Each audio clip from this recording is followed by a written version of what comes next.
A millionaire received a call at 3 a.m. His ex-wife was in labor with his baby, and only he could save her life. Don't forget to subscribe. It's very easy. Just press the like button, hit subscribe, and leave a comment saying, "I am with Mr. Peter." Let's begin this journey together with care, kindness, and love, and make every moment meaningful as we start with love. The phone screamed at 3 in the morning, and Jeff Barber knew before answering that his life was about to split open. His hand found the device in the darkness, screen too bright against his eyes. Unknown number. He almost declined. Something in his chest tightened, ancient instinct whispering danger. "Mr. Barber?" A woman's voice, clinical and urgent. Speaking. "This is Memorial Hospital. We have Christy Nolan in critical condition. She's hemorrhaging during childbirth. Her blood type is AB negative. Our supply is depleted, and the nearest bank is hours away. You're listed as her emergency contact. Hospital records show you're a match. Can you come immediately?" The words landed like bullets, each one tearing through a different part of him. Christy, childbirth, emergency. His mind couldn't process the sequence. Christy had left him 8 months ago, packed her things while he was traveling, left a note on the kitchen counter that said nothing and everything. He'd called 60 times that first week. She never answered. Eventually, her number disconnected entirely. Pregnant. She'd been pregnant and never told him. "Mr. Barber, we need an answer. Minutes matter." "I'm coming." He hung up before the nurse could respond. His hands shook as he pulled on clothes, not bothering with matching. His mind spun in circles, unable to land on a single coherent thought. The elevator took centuries. The parking garage echoed with his footsteps. His car roared to life, and he drove through empty streets, the city a blur of streetlights and stop signs he barely saw. Pregnant. The word kept repeating, a drumbeat against his skull. Why hadn't she told him? Why had she disappeared so completely that he didn't even know she was carrying his child? His child! The hospital rose ahead, illuminated and cold. He parked crooked across 2 spaces and ran through automatic doors that opened too slowly. The reception desk was empty. He looked around wildly until a nurse emerged from a hallway. Jeff Barber. "Someone called me." "Christy Nolan." The nurse's face shifted into professional relief. "This way, quickly." She led him through corridors that smelled of antiseptic and fear. They entered a room filled with equipment he didn't recognize. Another nurse appeared with forms, her mouth moving in explanations about procedures and risks. He signed everything without reading, hands moving on autopilot. They sat him in a chair, stuck a needle in his arm. He watched his blood drain into a bag, dark red and purposeful. The nurse said something about pints and replacement fluids. He didn't listen. He stared at that bag, at the piece of himself flowing out to save the woman who'd stopped being his wife, but never stopped being the only person he'd ever truly loved. Time dissolved. A doctor appeared, younger than Jeff expected, exhaustion carved into his features. "The transfusion worked. Mother and baby are stable." "Mother and baby, can I see them?" The doctor hesitated. "She's in recovery, but the baby is in the nursery. Would you like to meet your daughter?" "Daughter?" Jeff couldn't speak. He nodded. They led him to a room with rows of plastic bassinets, each holding a tiny bundle. The nurse walked to one near the window and carefully lifted the infant, bringing her to Jeff with the solemnity of a sacred offering. "This is Dolly." He looked down at the face that would haunt every moment of his remaining existence. She was impossibly small, skin darker than his, eyes closed in perfect peace. She had Christy's nose, his mother's cheekbones, lips shaped like a question mark. He'd never held anything so fragile. Terror and wonder fought for dominance in his chest. The nurse guided his arms into position, showing him how to support her head. Dolly shifted, made a sound softer than breathing. Jeff's vision blurred. He blinked hard, trying to memorize everything. The weight of her, the warmth, the way her fingers curled into tiny fists. He stood there, swaying slightly, counting her breaths. The clock on the wall marked time passing, each minute both eternal and devastatingly brief. Eventually, a different nurse entered. Older, gentler.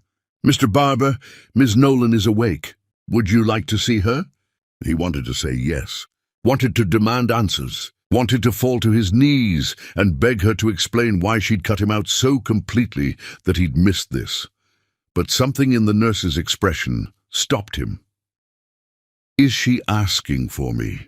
The nurse looked away. "She's been informed you're here." That wasn't an answer. They walked to the recovery room. The door was open. Jeff could see Christy lying in the bed, connected to monitors, her face turned toward the window. Even exhausted, even damaged by what she'd just survived, she was the most beautiful thing he'd ever seen. He stepped inside. Her body went rigid. Christy. She turned her face away, toward the wall, away from him. The rejection was physical. A door slammed in his face with such finality that he stepped backward. A nurse touched his elbow, gentle but firm. "Perhaps we should give her some rest. She's been through significant trauma." Jeff looked at Christy's rigid back, at the monitors tracking her heartbeat, at the IV delivering fluids to replace what she'd lost. His blood was in her veins now, part of him keeping her alive. And she couldn't even look at him. He returned to the nursery. The nurse let him hold Dolly again. He counted her fingers, traced the delicate shell of her ear, pressed his lips to her forehead, and whispered promises he had no right to make. "I'll do better. I swear I'll do better. Whatever I did, whatever broke us, I'll fix it. I'll be the father you deserve, the man your mother needed." Dolly slept through his confession, unaware that her existence had just detonated everything he thought he understood about his life. When the nurse finally insisted he leave, that visiting hours were over, he placed Dolly back in her bassinet with trembling hands. He stood there memorizing the curve of her cheek until security appeared in the doorway.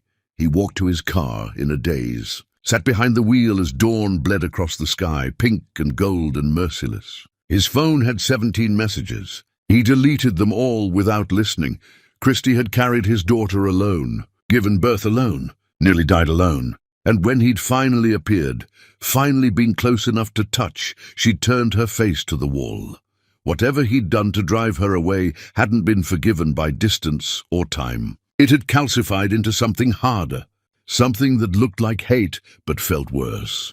He sat there until the sun fully rose, bloodless and broken, staring at a hospital he wasn't allowed to re-enter, wondering how a man saves someone's life and still ends up completely, irreversibly lost. Chapter 2. The Truth He Earned.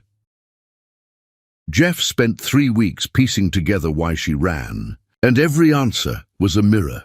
He didn't hire investigators or demand explanations from mutual friends. He simply sat in his home office and reviewed his marriage like a crime scene, searching for the moment everything went wrong. Except there was no single moment. Just years of small cuts, each one barely noticeable until Christy was bleeding out and he was the one holding the knife. He found old emails first. Messages from Christy about opening her own design studio, asking his opinion on locations and budgets. His responses were terse, dismissive. "Seems risky right now. Maybe wait." As if her dreams had an expiration date he controlled. He scrolled through more. Found the message where she'd sent him mock-ups of her logo designs, asking which one felt right. He'd replied 2 days later with "looks fine" and nothing else. No enthusiasm, no encouragement, just dismissal wrapped in 2 words that said he hadn't really looked at all. There was an email thread about a gallery opening she wanted to attend together. She'd written 3 paragraphs about why the artist's work mattered to her, how it connected to ideas she'd been exploring. His response, "Can't make it." Work dinner. He'd had 17 work dinners that month. Made every single one. Missed everything she invited him to. The emails painted a picture of a woman reaching out repeatedly, each attempt met with indifference or refusal, until finally the messages stopped coming altogether. The last one she'd sent was blank. Just a subject line. Never mind. He moved to voice messages next, the ones saved in his phone's archive that he'd never bothered deleting because he'd never bothered listening past the first few seconds. Her voice younger, lighter, still hopeful. "Hey, I'm at the gallery opening you said you'd try to make. I know you're busy. Just wanted to hear your voice."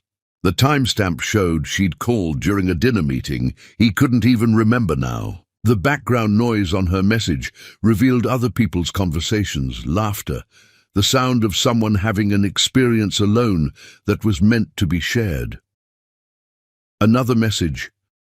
"I saw this house today. I know we said we weren't ready, but it has this kitchen with windows facing east, and I just kept imagining us there. Drinking coffee, being normal. Call me when you can." He never called back, never asked about the house, never acknowledged that she'd spent time dreaming about their future while he was too preoccupied with his present. There were photos next, stored in the cloud, organized by the algorithm into helpful categories. Events. He clicked through, found Christie in dozens of pictures, always positioned just slightly outside the main group. His assistant had organized every gathering, every networking event, every celebration, had somehow never managed to include Christie in the invitations that mattered. And Jeff had never questioned it, never wondered why his wife stopped attending anything connected to his world. In one photo from a gala, Christie stood near the edge of the frame, wearing a dress she'd been excited about. He remembered that night vaguely. She'd asked him to save her a seat at his table. He'd forgotten. She'd spent the evening at the overflow seating with people she didn't know, while he networked with clients whose names he could no longer recall. Her expression in that photo was careful, controlled, the face of someone practicing not caring. He found more pictures where she appeared as background, decoration, an accessory that didn't quite fit the aesthetic his world demanded. And he'd let it happen, had been so focused on the foreground of his own ambitions that he never noticed the woman he claimed to love disappearing into margins. The worst discovery came from a journal she'd left behind, tucked in the back of a closet shelf behind shoes she'd decided not to take. He almost didn't open it. Privacy felt important even now, but the need to understand was greater than his right to ignorance. The entries were sporadic, spanning years. Early ones were full of love and hope, her handwriting loose and flowing. "Jeff surprised me with flowers today. Said he was thinking about me during a meeting. I love that even when he's busy, I'm still in his thoughts." That was from early in their marriage. The entries that followed showed gradual erosion. Asked Jeff if he thought I should take the consulting offer. He laughed and changed the subject. "I don't think he meant to hurt me. I don't think he even heard the question." Another party without me. His assistant apologized, said the invitation list was finalized before she remembered I existed. This is the fourth time. When does forgetting become intentional? I told him I felt invisible. He said I was being dramatic, that I knew he loved me, that I shouldn't need constant reassurance. But wanting to be seen by your husband isn't reassurance. It's basic. He loves me. I know he does. But love without respect is just pretty words. And I'm so tired of words that don't become actions. The final entries were shortest, resigned. I asked him today if he even likes me anymore. He'd looked confused, like the question didn't make sense. That's when I knew. You can't miss what you never really saw. I'm leaving, not because I stopped loving him, because staying is teaching me to accept being small. And I wasn't born small. He made me that way. Time to remember who I was before I learned to shrink. The last entry was just a date, the day she left, and 3 words, I choose me. Jeff read until he couldn't see the pages anymore, tears making the ink blur. He'd done this. Every moment of loneliness, every instance of feeling small in her own marriage, he'd handed her those wounds personally, not through cruelty or malice, but through indifference. Through treating her presence as guaranteed, her needs as negotiable, her worth as secondary to everything else he deemed important. The phone calls came next. He tried her number first, knowing it was disconnected but needing to try anyway. Dead air. He asked a former colleague who'd stayed friendly with Christie for her new contact information. The woman's voice turned cold. "She doesn't want to talk to you, Jeff.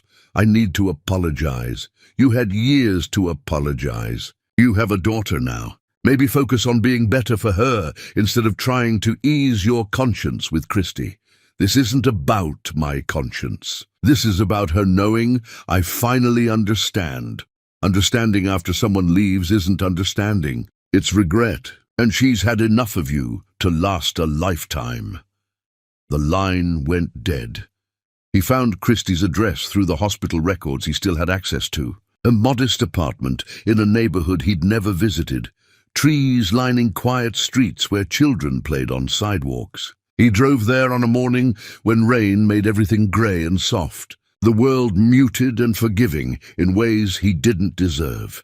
Her car was parked outside, older than he expected, a practical vehicle that prioritized function over image. She'd always driven nice cars during their marriage because he'd insisted appearances mattered. This car said she no longer cared what anyone thought. He waited, engine running, practicing words that felt insufficient. Everything he wanted to say sounded hollow when he rehearsed it aloud. "Sorry, felt too small.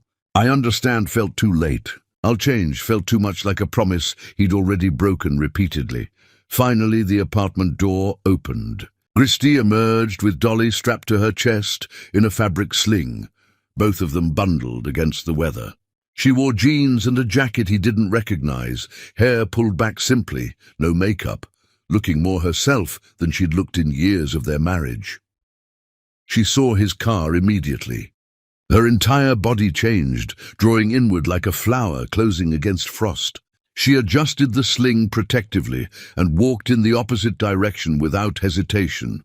Jeff turned off the engine and followed on foot, maintaining distance, not wanting to crowd her but unable to let this chance pass. She walked 3 blocks before stopping on a corner, back still turned, shoulders rigid. "You need to stop following me." Her voice carried through the rain, strong and tired at once. "I need you to listen.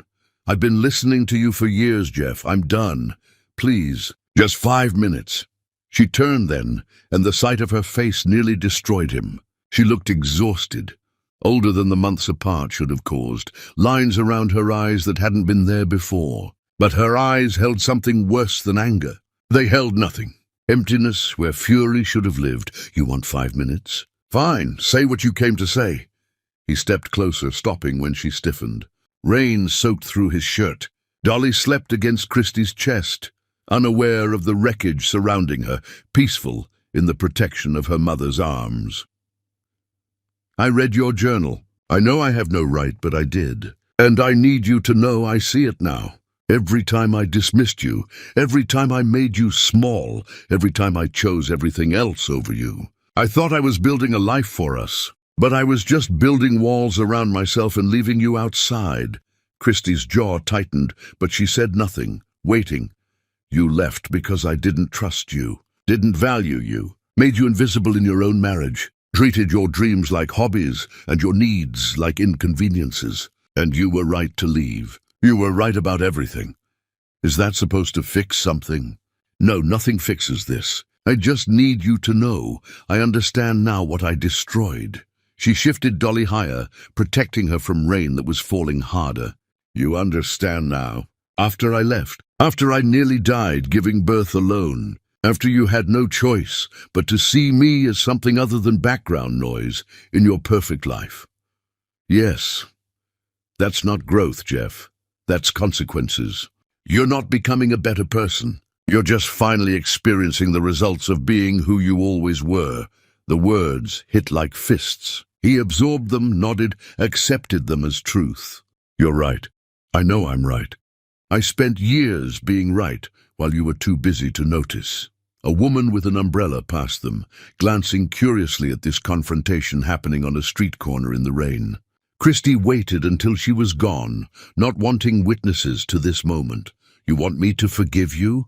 To say it's okay now that you've had your revelation? It's not okay. You don't get to show up with apologies and expect me to forget what it felt like to be married to you. To ask a question and watch you look through me like I was furniture.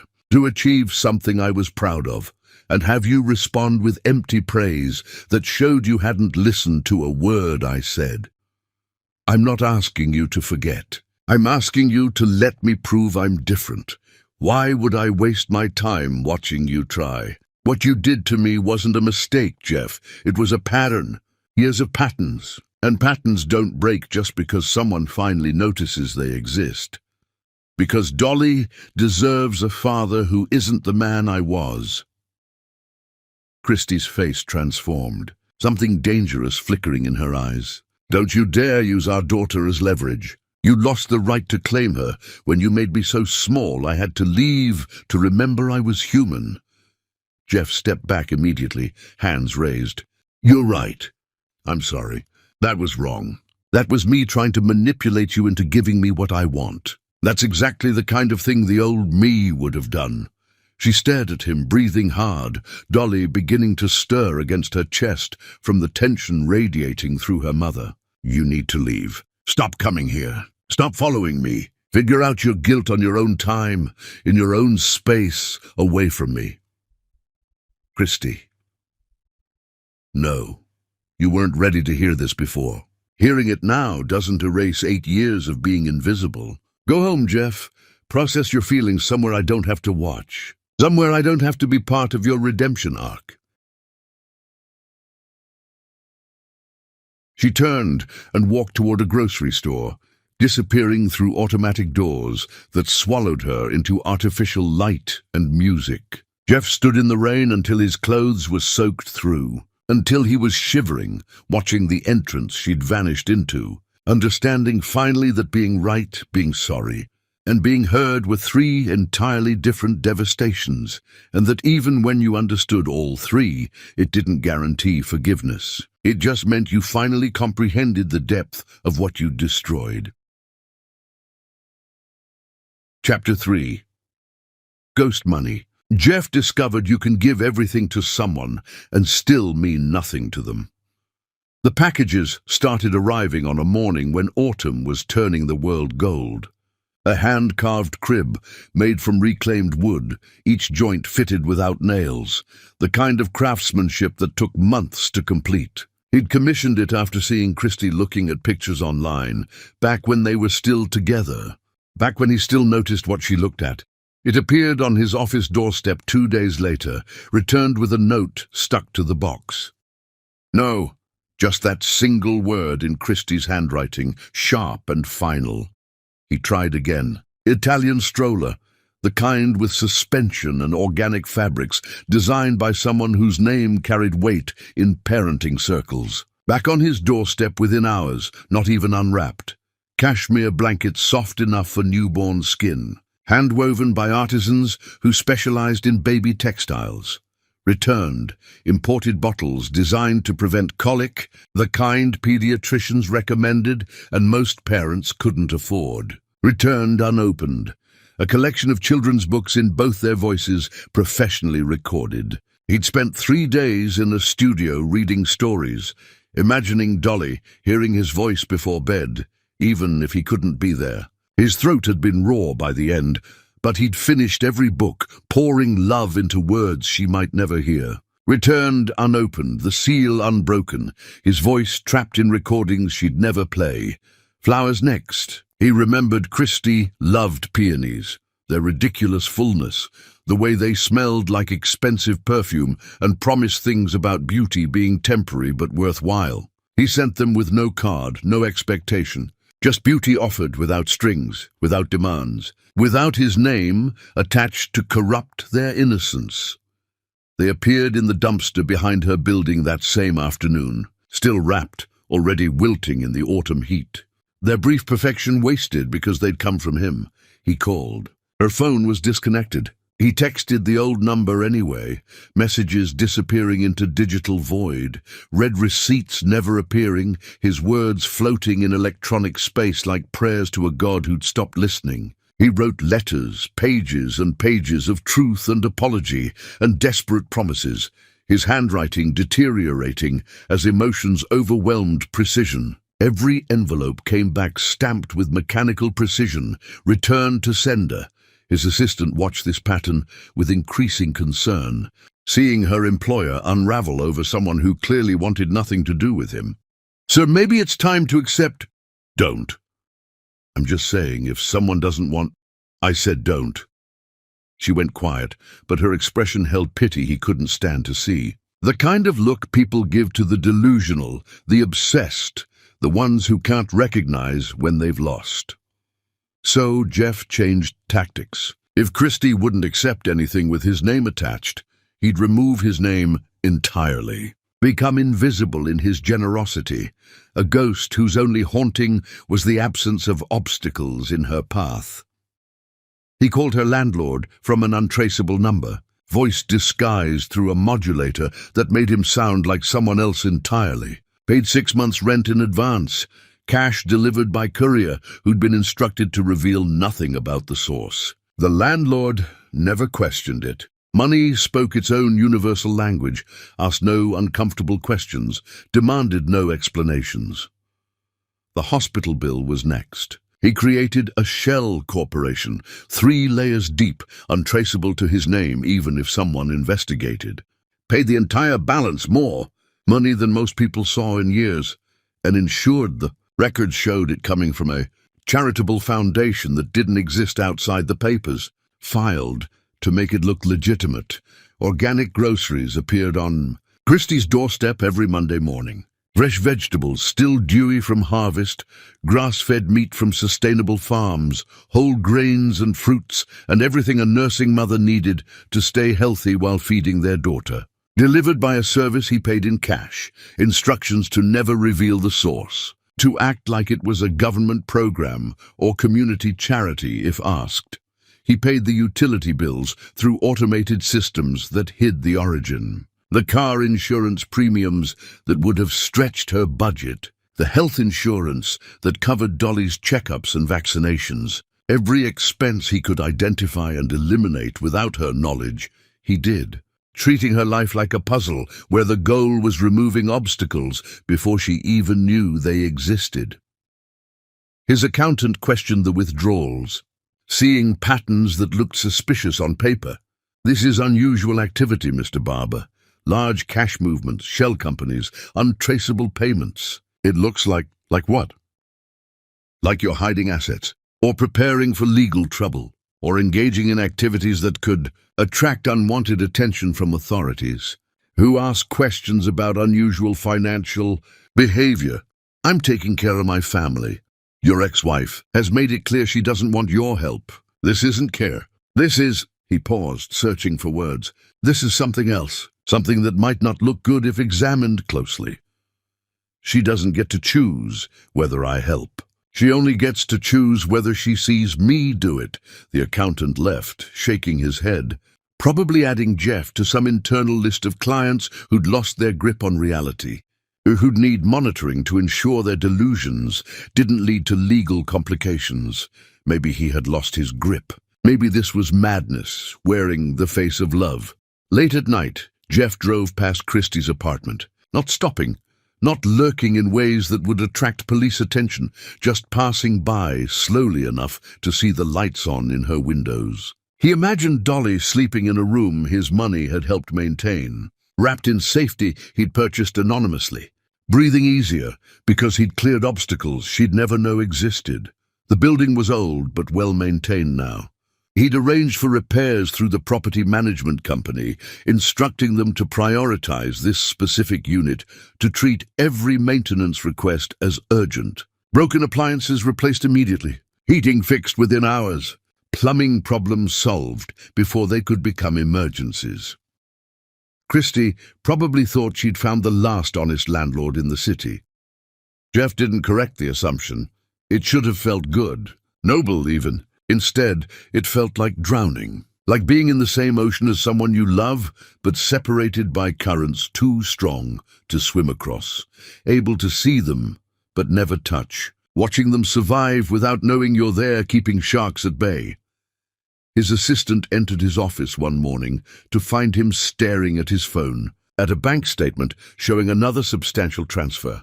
Numbers that would change most people's lives, rendered meaningless by the fact that the recipient would never know they came from him. Another payment? Good medical equipment. Dolly's pediatrician suggested tests for something. Expensive ones that insurance won't fully cover. Christy shouldn't have to choose between thorough care and financial stability. How do you even know what her pediatrician suggests? Jeff didn't answer. Couldn't explain that he'd called the office pretending to be updating emergency contacts, had sweet-talked a receptionist into mentioning upcoming appointments and concerns. It sounded insane even to him, this level of surveillance disguised as care, this monitoring that crossed every reasonable boundary while somehow feeling necessary.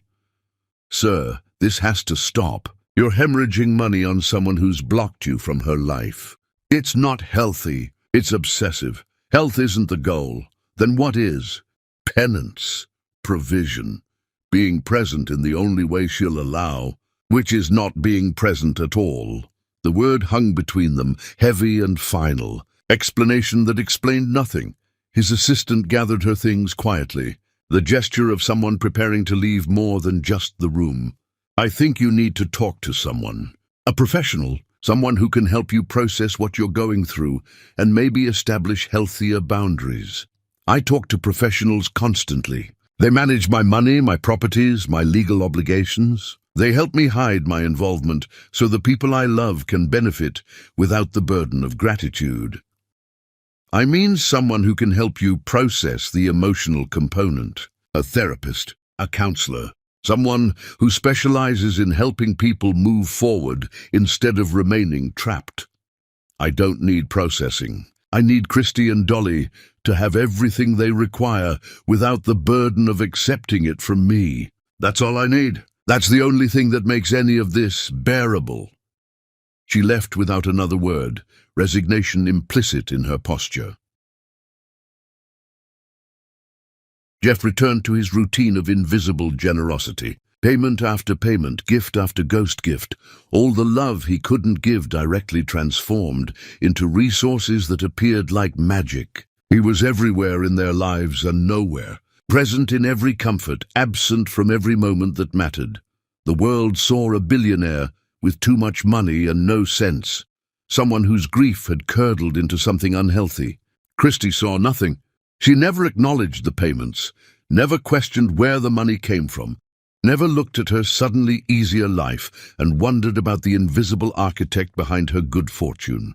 Maybe she thought she was luckier than she'd realized. Maybe she assumed government assistance or charity from community organizations. Maybe she simply didn't have time to investigate blessings that arrived without explanation. Too busy surviving single parenthood to question why survival had suddenly become less brutal. Jeff told himself it didn't matter whether she knew. That providing was enough. That love didn't require recognition to be real, didn't need acknowledgement to have value. But late at night, sitting in his car outside her building, watching those lit windows and imagining the life happening behind them, he wondered if love that went unacknowledged was still love, or just elaborate haunting disguised as devotion. The world called him a billionaire. Christy would call him nothing because she didn't know he was there, didn't know his name was written in invisible ink on every aspect of her survival. And Jeff existed in the space between those two truths. Giving everything he had to people who would never know his name was the reason their lives had suddenly become manageable. Some people built monuments to be remembered. Jeff built infrastructure to be forgotten. And both in their own way were forms of immortality. Chapter 4. The Vigil. Obsession wore Jeff's face now, but the papers called it philanthropy.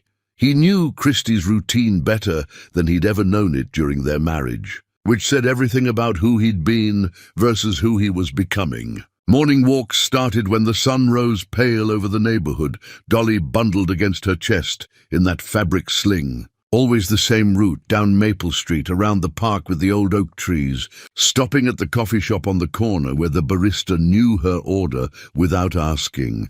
Jeff positioned himself carefully, strategically, like a general planning campaigns, except the only territory he wanted was proximity. Different locations each time to avoid pattern recognition, never close enough to be noticed, always close enough to see. He bought a camera with a zoom lens, told himself it was for documentation, not stalking. The distinction felt important, even if it wasn't real, even if legally and morally the difference was negligible.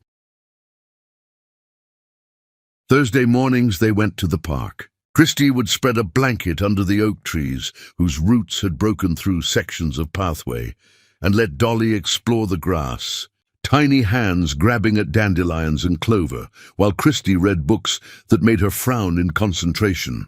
Psychology texts, business strategy guides, novels with worn covers that suggested rereading. Jeff watched from his car, parked 50 yards away behind a row of hedges, and memorized the way sunlight caught in Christy's hair, the way she'd pause her reading to check on Dolly, the way she seemed more relaxed here than she'd ever been in their expensive home.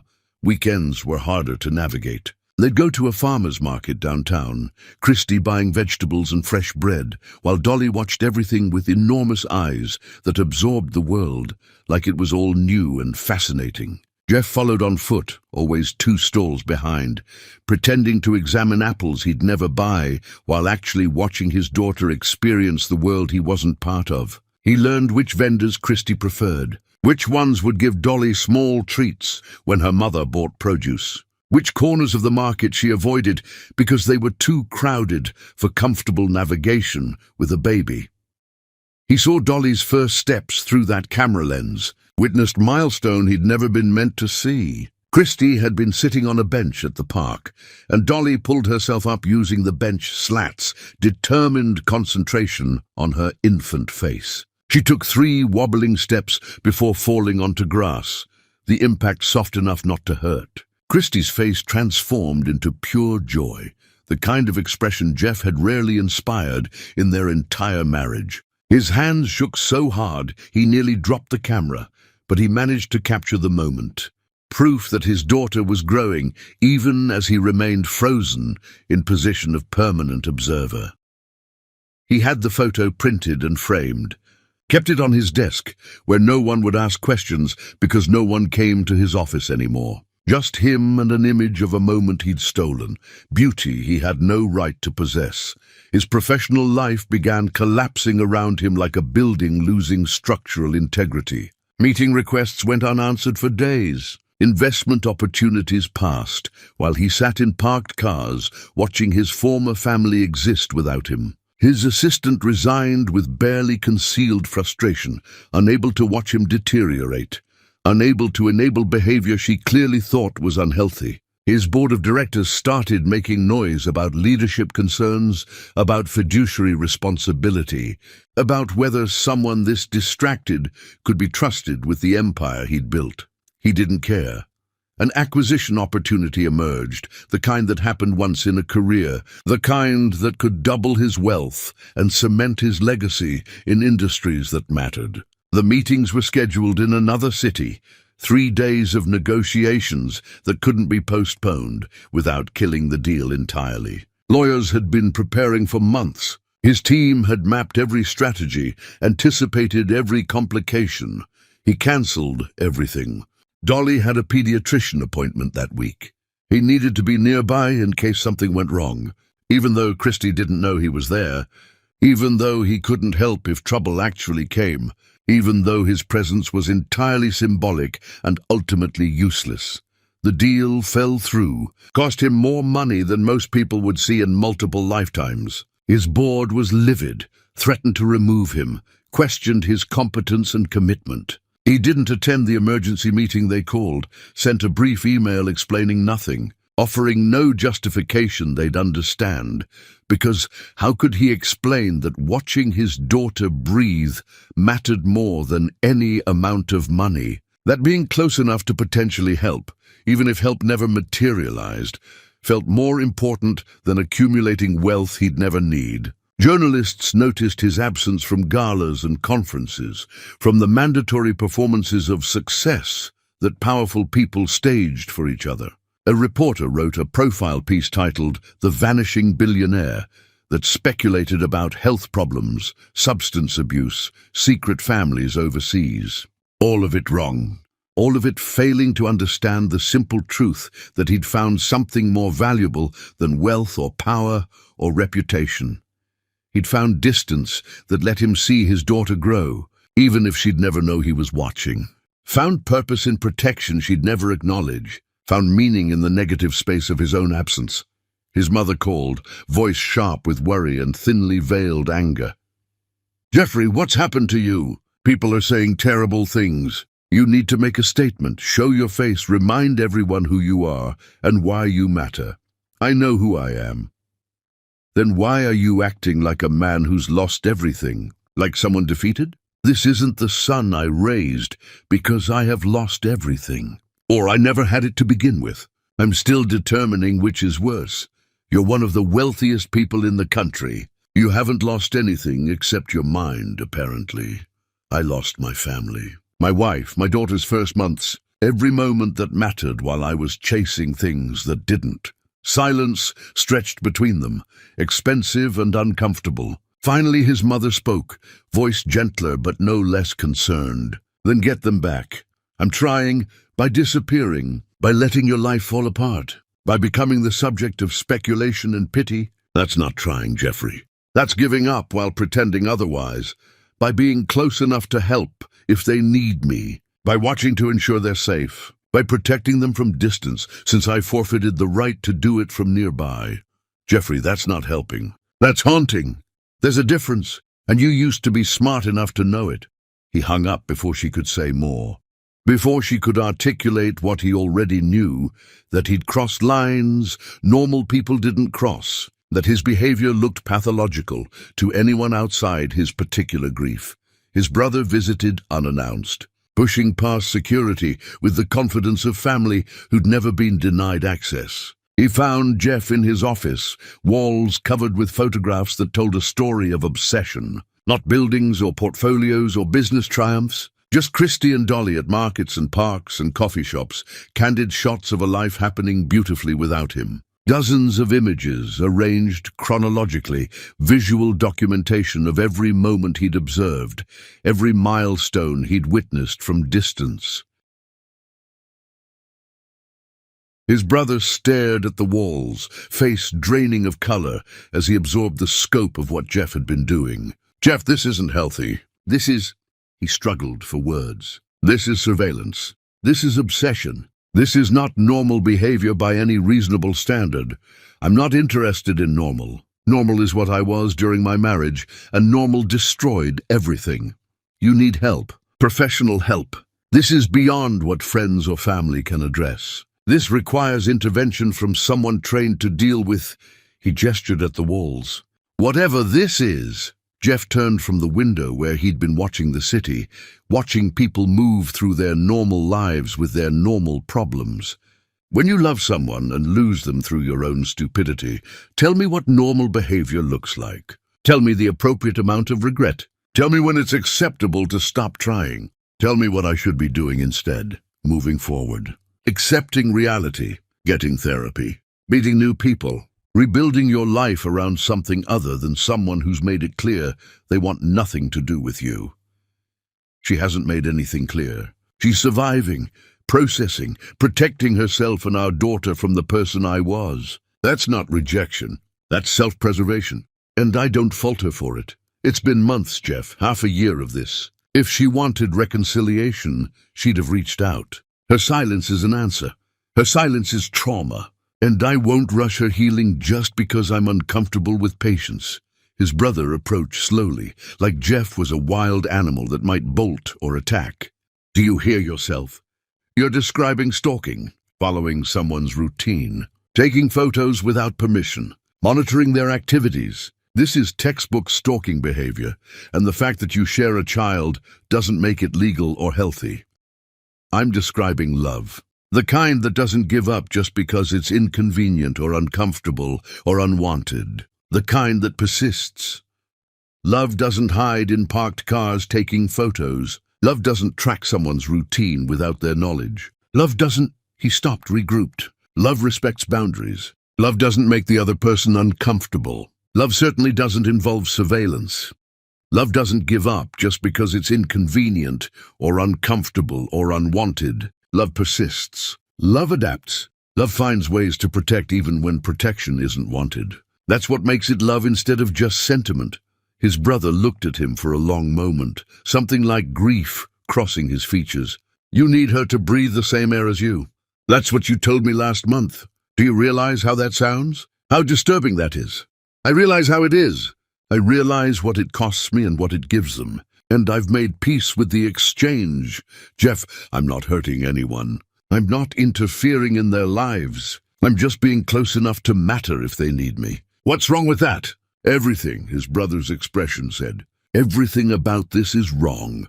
But he left without saying it aloud, and Jeff returned to his vigil, watching from windows and parking lots and distant benches. A man with billions of dollars living like someone destitute, surviving on stolen glimpses of a life that wouldn't let him in, wondering if this was penance or just the slowest form of suicide. The world thought he'd had a breakdown. They wrote articles about pressure and wealth and men who couldn't handle success. They were wrong about all of it. Jeff hadn't broken down. He'd simply finally understood what mattered. And now he was spending every remaining moment of his life trying to be close to it. Even if closeness meant maintaining an unbridgeable distance, even if love looked like absence, even if the only way to protect them was to become invisible. A man with 18 billion in assets lived like a beggar now, surviving on stolen glimpses of a life that wouldn't forgive him. And he'd never felt richer or more desperately poor at the exact same time. Chapter 5. The Hospital Run. Fate gave Jeff one chance to hold his daughter again, and he took it like a thief in the night. Winter had arrived sharp and sudden, the kind of cold that made breath visible and bones ache. Jeff sat in his car outside Christie's building, heater running, watching snowflakes accumulate on the windshield. It was late, later than his usual vigils, but something kept him there. Instinct, maybe. Or the universe finally offering mercy. The apartment lights had been steady all evening. Then suddenly they started flashing. Not like someone playing with switches, rapid, panicked, the kind of signal people make when they're desperate and don't know what else to do. Jeff's entire body went rigid. Something was wrong. He was out of the car before conscious thought, running across the street, taking stairs 3 at a time. Her apartment was on the 3rd floor. He'd never been inside, but he'd memorized the number. He pounded on the door. Christy! Christy, it's Jeff. The door flew open. Christy stood there, eyes wild, phone in one shaking hand. I can't. The car won't start and she's burning up and I can't. Behind her he could hear Dolly crying, a sound that didn't match her usual fussing. This was different. In pain or fear or both. Let me help. Christy looked at him, barriers crumbling in real time. She nodded once, sharp and desperate. Jeff moved past her into an apartment he'd never been invited to enter. Dolly lay on the couch, face flushed dangerous red, body shaking despite the blankets wrapped around her. He didn't ask permission, just scooped her into his arms, blankets and all, feeling heat radiate through fabric like she was burning from the inside. Christy grabbed her purse and they ran, all 3 of them, downstairs and through cold air to his car. He buckled Dolly into the back seat, Christy climbing in beside her, and then he drove like someone racing the end of the world. Red lights became suggestions. Speed limits were irrelevant. The hospital was across town, but he made it in what felt like both seconds and centuries. Emergency room doors slid open. Nurses appeared like they'd been summoned. Someone took Dolly from his arms, and suddenly she was gone, disappearing behind curtains with Christy following. And Jeff stood in the waiting room, feeling his heart try to beat its way out of his chest. Hours dissolved. He sat in plastic chairs that hurt his back and watched a television he didn't see. A janitor mopped floors. A security guard changed shifts. The coffee machine in the corner hummed its broken tune. Finally, a doctor emerged. Young, tired, but smiling. High fever from an infection. We've got her on antibiotics. She'll be fine. Jeff's knees went weak. He sat down hard, face in his hands, breathing like he'd run a marathon. You can see her now. She's sleeping, but she's stable. The room was small and dim. Dolly lay in a pediatric bed that made her look impossibly tiny, IV in her small arm, monitors beeping steady reassurance. Christy sat beside the bed, head tipped back against the wall, eyes closed, exhausted. Jeff stood in the doorway, uncertain if he was allowed further. Christy's eyes opened, found him. "Come in!" 2 words. An invitation that felt like forgiveness, even though it wasn't. He entered slowly, stopping at the foot of the bed. Dolly's breathing was easier now, face returning to normal color. Relief made him dizzy. "Thank you." Christy's voice was raw. "If you hadn't been there, if I'd wasted time calling an ambulance, I was there. Why were you there?" The question hung between them, weighted with implications he couldn't avoid. He could lie, make up something plausible about being in the neighborhood, about coincidence and luck, but he was so tired of lying. "I'm always there." Christy stared at him, understanding dawning across her face. "How long?" "Since the hospital. Since she was born. I watched to make sure you're both safe." He expected anger. Accusations of stalking, threats of restraining orders, fury at the invasion of privacy. Instead, Christy just looked at him, something unreadable in her expression. "That's why rent gets paid when I don't have money. Why groceries appear. Why bills I can't afford somehow get settled." "Yes. You've been taking care of us." "Trying to." She turned back to Dolly, watched her daughter breathe. "I should be angry. You should be. I can't find it right now. I'm too tired and too grateful and too scared to be angry at the person who just saved my daughter." Jeff moved closer, hovering at the edge of the bed, one hand almost touching Dolly's blanket. "I don't expect gratitude, or forgiveness, or anything. I just needed to be close enough to help if you needed me." "That's not normal." "I know. That's obsessive and invasive, and probably a dozen other words my therapist would use." "I know that too." Christy was quiet for a long time. The monitors beeped. Somewhere down the hall, a baby cried. Finally she spoke, voice barely above a whisper. "You really have changed. I've had to. The Jeff I married would have sent money and felt like he'd done enough. He wouldn't have sat in parking lots watching to make sure we were safe. He wouldn't have run up 3 flights of stairs because lights were flashing. The Jeff you married was an idiot who didn't know what he had until it walked out." She almost smiled, almost. "What are you now? Someone trying to earn back something he doesn't deserve." Dolly stirred, made a small sound, settled back into sleep. Jeff's hand finally made contact with the blanket, fingertips brushing fabric that covered his daughter. "Stay." Christy's voice was firm. "Until she wakes up, stay." Jeff looked at her, searching for tricks or traps, found only exhaustion and a mother's desperate need to not be alone while her child recovered. "Okay." He pulled a chair close and sat down, never quite touching anything, but close enough to feel their presence. Christy's eyes closed again. Her breathing deepened into sleep, body finally releasing the terror that had gripped it. Jeff stayed awake, watching both of them, one hand hovering near Dolly's bed like a blessing he didn't have the right to give. He memorized everything, the rise and fall of their breathing, the way Dolly's fingers curled even in sleep, the way Christy's face softened when fear released her. Dawn came slowly, pale light creeping across linoleum floors. Nurses changed shifts. Breakfast carts rattled past. Dolly began to wake, eyes fluttering open, focusing slowly. She saw Jeff and didn't cry. Just looked at him with her enormous eyes, studying him with a child's perfect attention. Before she was fully conscious, before Christy woke, Jeff stood. He found paper and pen at the nurse's station. Wrote quickly, "I was here. I always will be." He left it on the windowsill where morning light would find it. Then he walked out, before anyone could wake and ask him to explain what he couldn't quite put into words. In his car, he sat motionless, watching the hospital entrance, knowing Christy would wake soon and find Dolly safe and him gone, wondering if absence could ever be its own kind of love.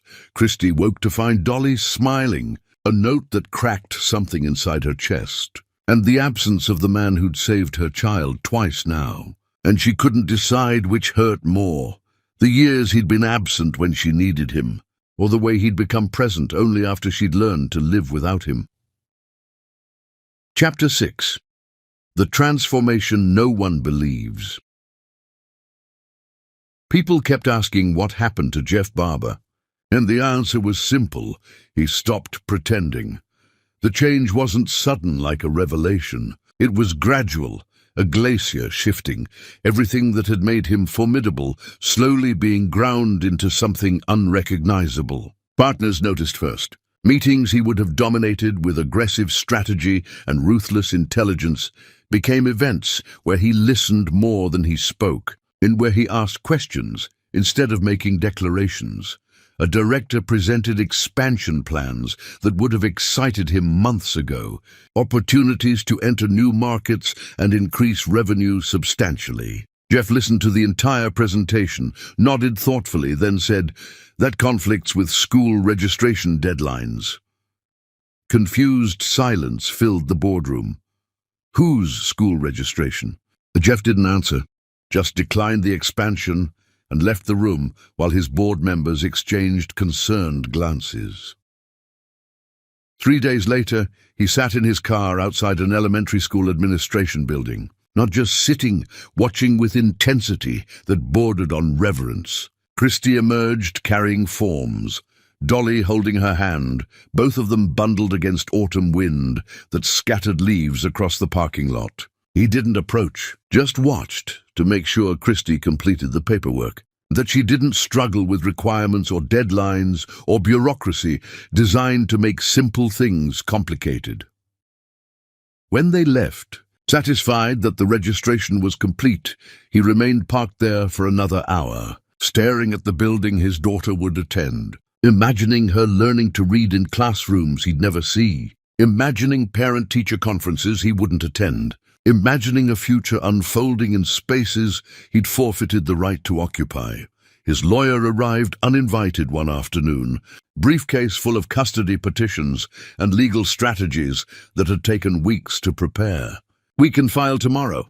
With your resources and her situation, the court will likely grant you substantial custody rights. We have documentation of your financial stability, your willingness to provide, your biological connection.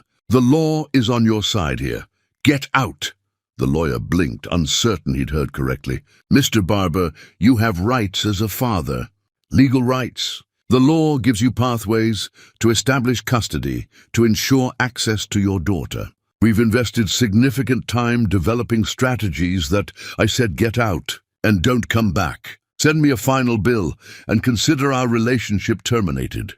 The lawyer gathered his papers, face tight with professional offense and genuine confusion. "You're making a mistake. You'll regret limiting your legal options."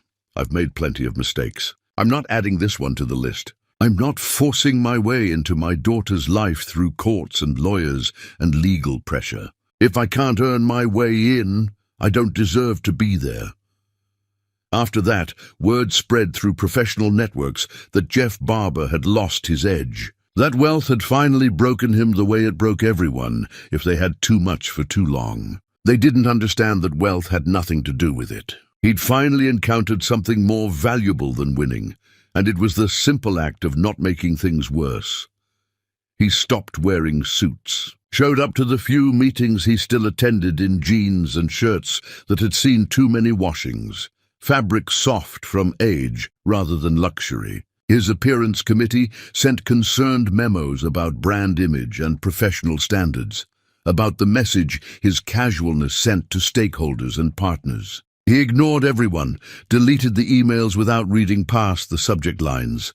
He stopped attending conferences, declined speaking engagements that would have enhanced his reputation, let his subscriptions to industry publications lapse, stopped reading newsletters about market trends and competitor strategies. His world narrowed to a radius of a few miles, everything centered around the apartment where Christy and Dolly lived, like they were the sun, and he'd accepted his role as distant planet maintaining orbit.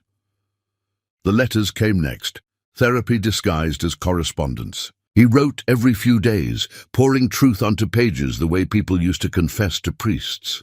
Not asking for anything, just explaining everything he'd done wrong, acknowledging every moment he'd made her small, cataloguing his failures with surgical precision. I replayed the night you told me you felt invisible. I said you were being dramatic. I can see your face now, the way it closed off when I dismissed your feelings. I can't take back those words, but I need you to know I understand now what they cost you.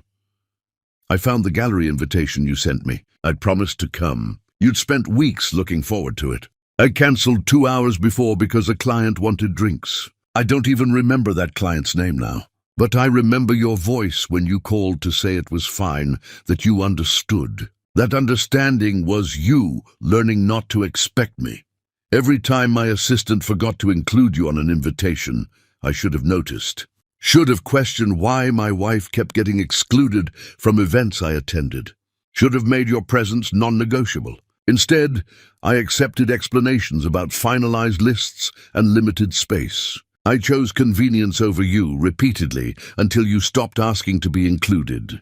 He mailed them knowing they'd be returned. Watched them appear on his doorstep days later, envelopes unopened, his confessions unread. He kept writing anyway, because the act of articulating his understanding felt important, even if no one ever read the words, even if they were just exercises in self-awareness destined for disposal.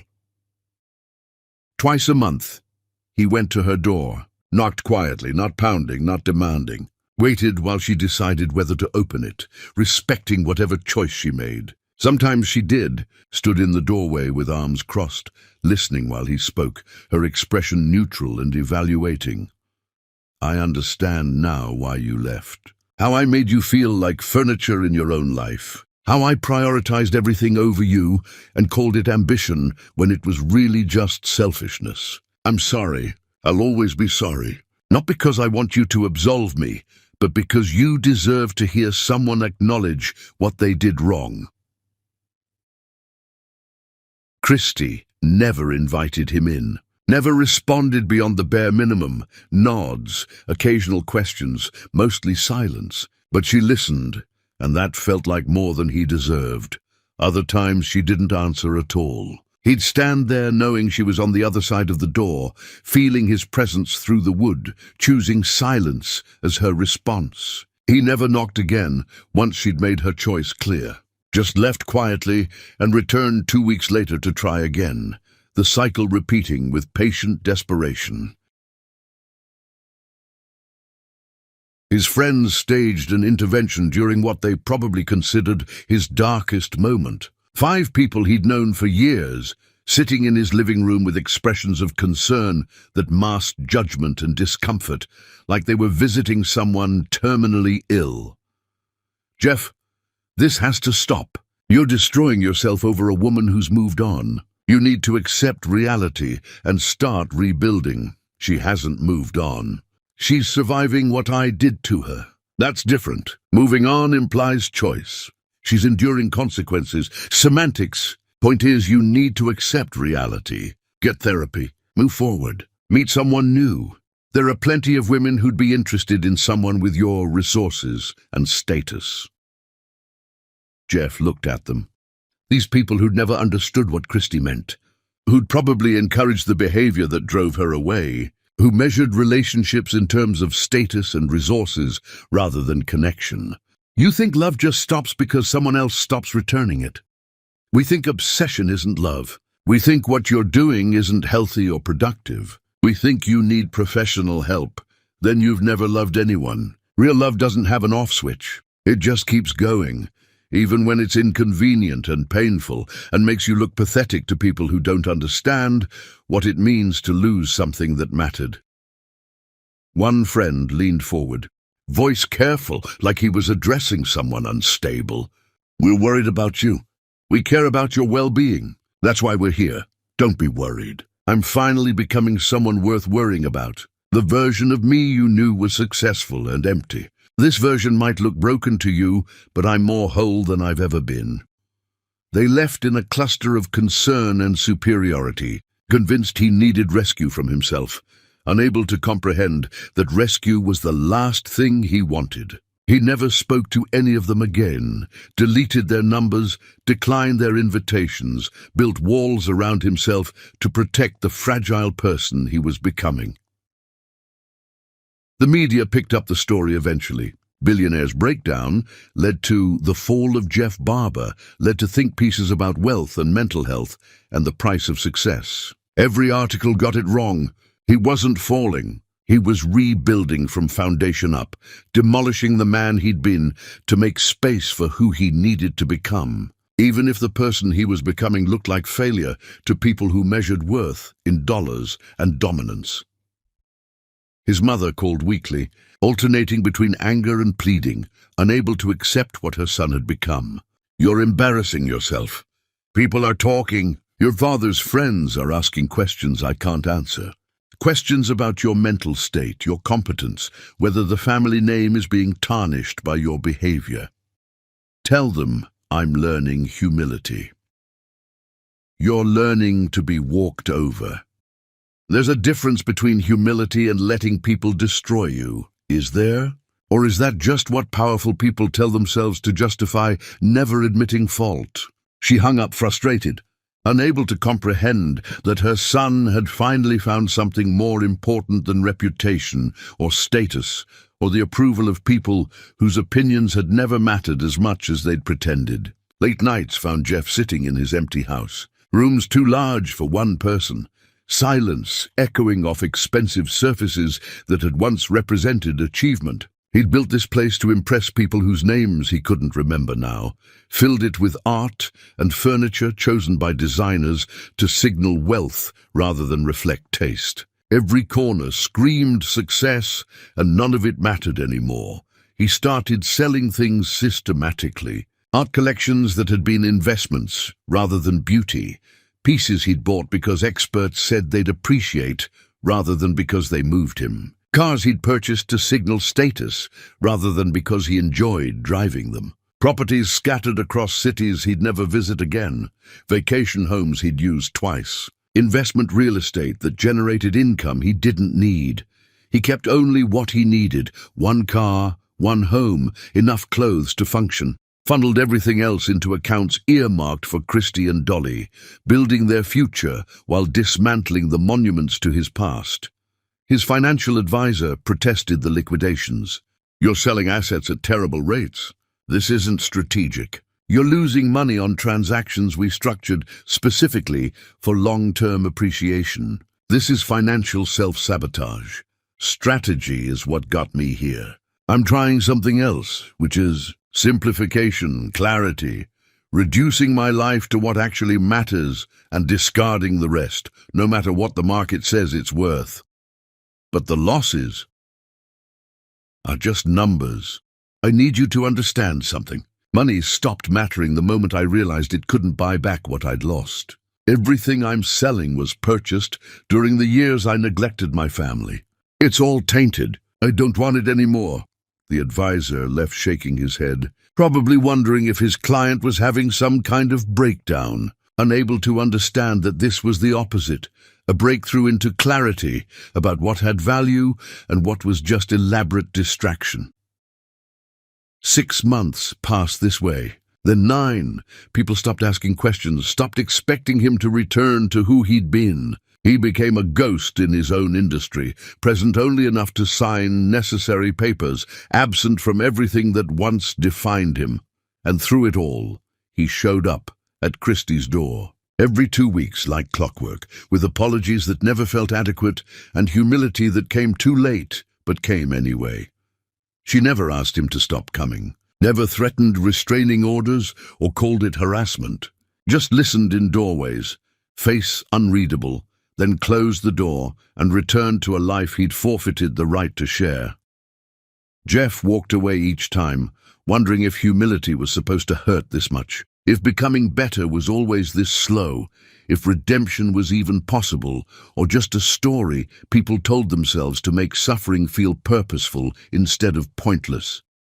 He realized, finally, that humility wasn't a strategy to win someone back. It was the price of admission to becoming someone worthy of the love he'd lost. And whether Christie ever let him back in didn't change the cost or eliminate the debt. He'd pay it anyway, every day, for the rest of his life if necessary, because love, real love, didn't end with a signature on divorce papers or with someone turning their face to the wall. It just changed shape, became patient, learned to wait in doorways and parking lots and empty houses, hoping not for forgiveness, but for the chance to be different when it finally mattered, if it ever mattered again.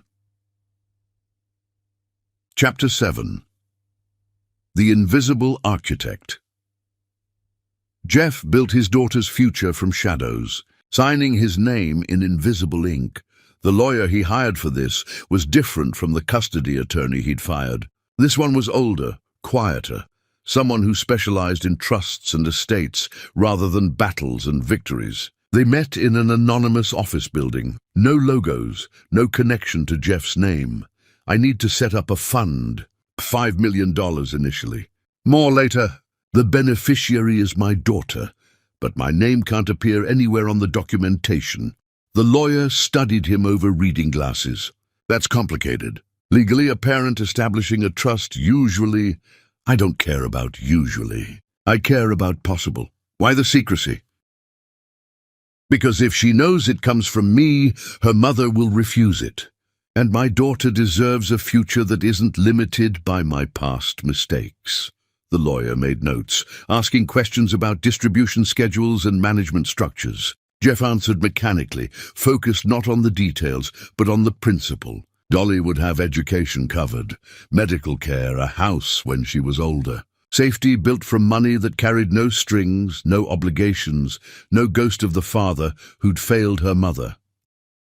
There's also the matter of your existing will.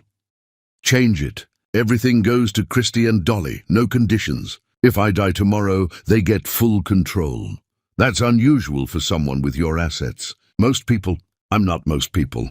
And they're not most beneficiaries. They're my family. Family. The word sounded wrong in his mouth, a language he'd forgotten how to speak fluently. But he used it anyway, claiming a relationship that existed only in biology and hope. The documents took weeks to finalize. Jeff signed dozens of papers, each one a small act of invisibility. His name appeared nowhere beneficiaries would see. Just shell companies and blind trusts and legal structures designed to hide generosity behind bureaucratic layers.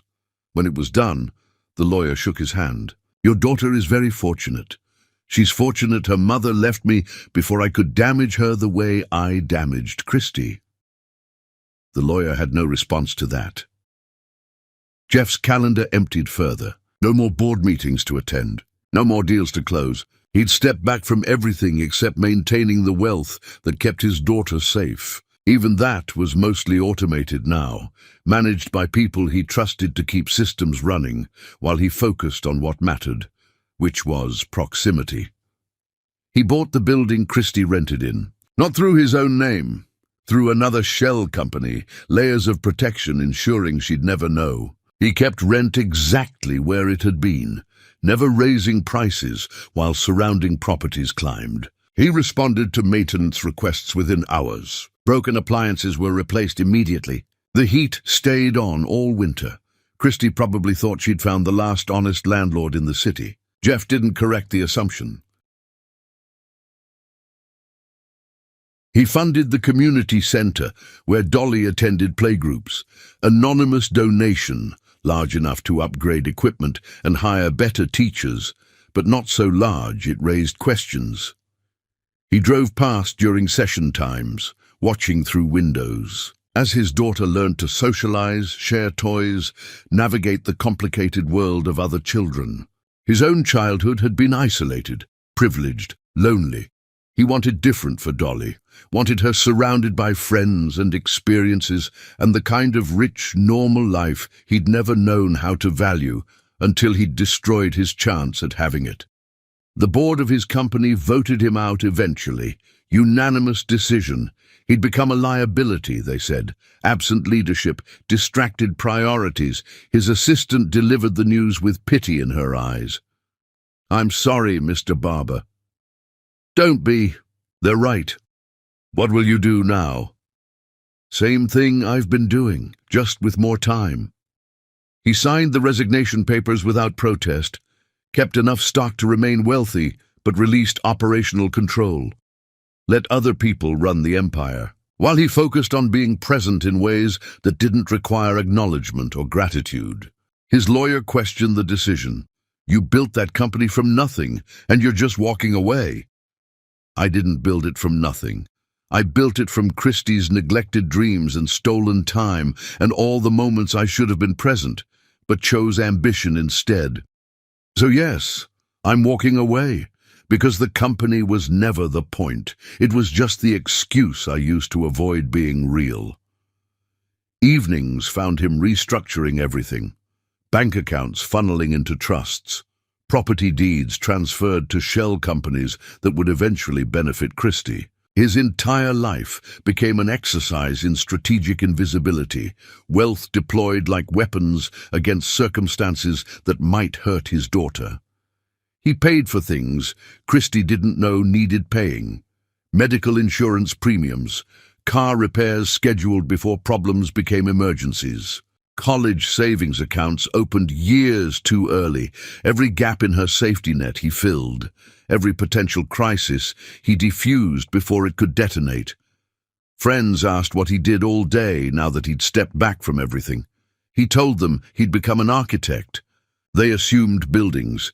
He didn't correct them, but what he built wasn't physical. It was invisible infrastructure, support systems that held Christie and Dolly up without them ever seeing the scaffolding.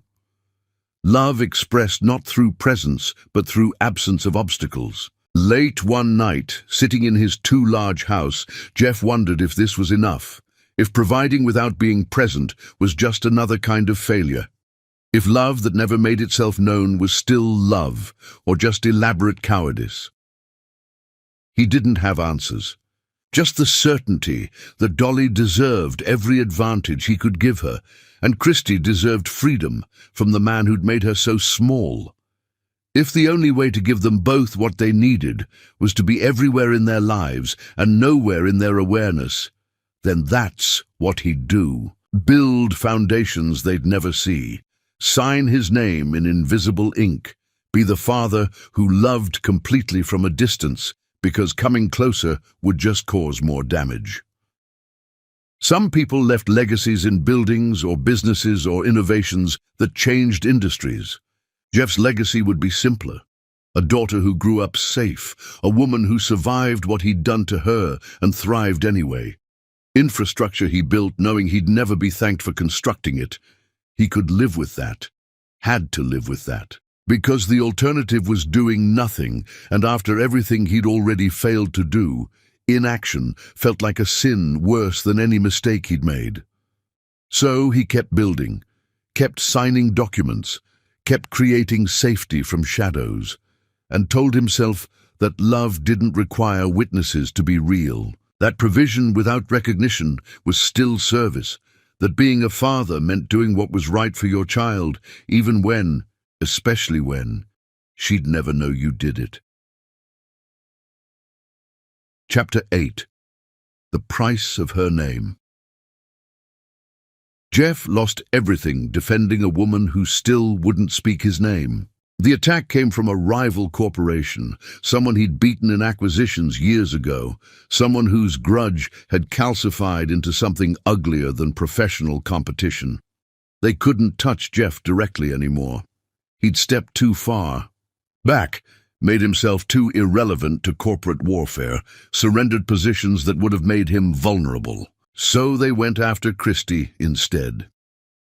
The story broke on a slow news cycle when people were hungry for scandal. Former wife of billionaire Jeff Barber accused of embezzlement. The article was detailed, damning, full of manufactured evidence about misappropriated charitable funds during their marriage. It claimed Christie had siphoned money meant for foundations, used her position to enrich herself, disappeared before auditors could investigate thoroughly. All of it was fiction, elaborate, carefully constructed fiction designed to look credible. But fiction printed in major publications became truth faster than corrections ever could. spreading through social media and secondary sources before fact-checkers could intervene. Jeff saw the article at dawn, sitting in his car outside Christie's building like always. His phone lit up with notifications, texts from former colleagues, calls from lawyers, emails from journalists wanting comment or clarification. He ignored all of them initially, rereading the article repeatedly, watching lies crystallize into something that could destroy Christie's reputation and future. The article included details only someone with access to confidential records could know, twisted and misrepresented, but specific enough to seem credible. Bank account numbers, transaction dates, meeting schedules, everything factual except the interpretation, which transformed innocent actions into apparent crimes. His hands were steady as he dialed his legal team, voice cold and precise. I need a press conference, today. And I need every financial record from my charitable foundation, every transaction log, every audit report, every piece of documentation we have. Full transparency. Send it to every major outlet before noon. No redactions, no privacy concerns, everything.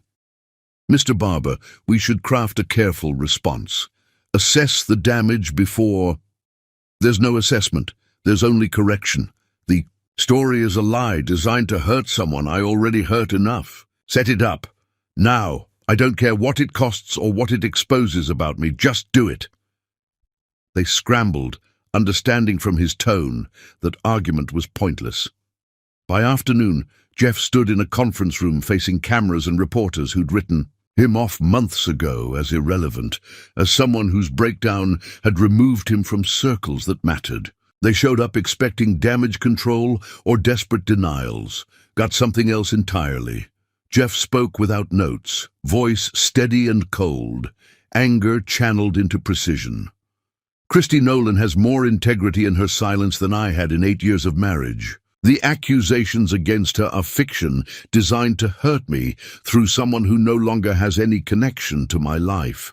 I'm providing complete financial records that prove her innocence.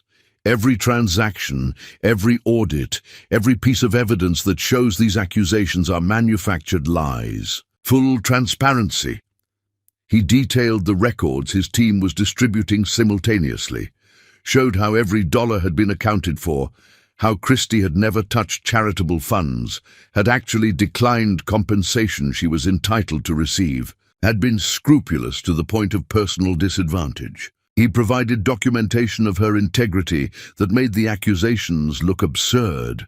Then he did something his lawyers had explicitly advised against, something that would open him to legal retaliation and financial consequences.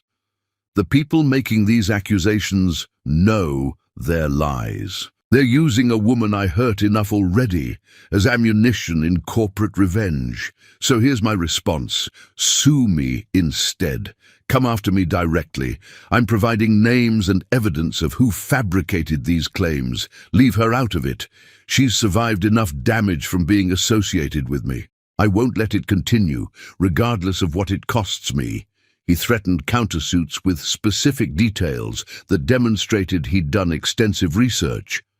Named names of executives involved in the fabrication, exposed the rival firm's tactics, with precision that came from years of corporate warfare, using skills he'd abandoned but could still deploy when necessary. By the time he finished, the room was silent, except for the sound of keyboards as reporters scrambled to rewrite stories, the narrative flipping in real time from Christie's scandal to someone else's malicious deception. It worked. The truth spread faster than the lies had. Major outlets issued corrections within hours. The rival firm's reputation took the hit intended for Christie, their stock price dropping as investors questioned leadership ethics. But revenge cost more than Jeff had calculated. The rival retaliated viciously and systematically. Pulled contracts Jeff still had stake in, killed deals in progress through backroom pressure on mutual partners, leveraged relationships to bleed his portfolio with surgical precision, targeting every remaining vulnerability. Partners who'd been neutral suddenly sided against him, unwilling to risk association with someone embroiled in public conflict. Investments collapsed under coordinated pressure. Property values tanked as buyers mysteriously withdrew. Contracts were cancelled, citing vague concerns about reliability and reputation. The financial bleeding was ruthless and efficient. Within a month, Jeff's wealth had dropped catastrophically. Not poor. He'd never be poor with the assets that remained, but damaged in ways that would take years to recover from, if recovery was even possible. His legal team estimated losses in hundreds of millions, possibly crossing into billions, depending on how long the retaliation continued. They expected him to be devastated, to fight back with equal ruthlessness, to deploy the corporate warfare tactics he'd once mastered. Instead, he seemed relieved, almost lighter. Good, maybe now people will stop confusing money with what matters. Maybe losing most of it will finally teach me what I should have learned when I still had Christie. His assistant, one of the few who'd stayed through everything, looked at him with something like awe mixed with concern. You sacrificed everything for someone who won't even talk to you, someone who might never acknowledge what you did. I sacrificed money. That's not everything. That's barely anything. Most people would disagree. Most people have never lost something that actually mattered. Money is just a measurement system. It doesn't have inherent value. It's only worth what you can exchange it for. And I already learned the things worth having can't be bought. The business press had a field day, articles dissecting his fall, analyzing his mistakes, declaring him a cautionary tale about emotional decisions in business contexts. Every piece focused on financial losses, strategic failures, the price of letting sentiment override logic. None of them understood he'd calculated the cost before making the choice, had known exactly what defending Christie would trigger and done it anyway without hesitation, because some things were worth more than wealth. And protecting the woman he'd failed from additional damage, he could prevent ranked higher than maintaining assets he'd never needed in the first place.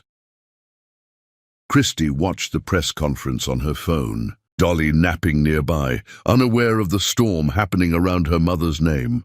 She'd seen the original accusation that morning, felt old shame rising, the feeling of being collateral damage in Jeff's world, punished for proximity to power she'd never wanted. Targeted because someone wanted to hurt him, and she was vulnerable. Then she watched him dismantle the lies systematically, watched him expose himself to retaliation without flinching, watched him choose her safety over his own, transform himself into a shield against attacks meant for her. Her hands shook as she set the phone down. She pressed palms to her eyes, breathed through complicated feelings she couldn't name yet, emotions that had no simple category.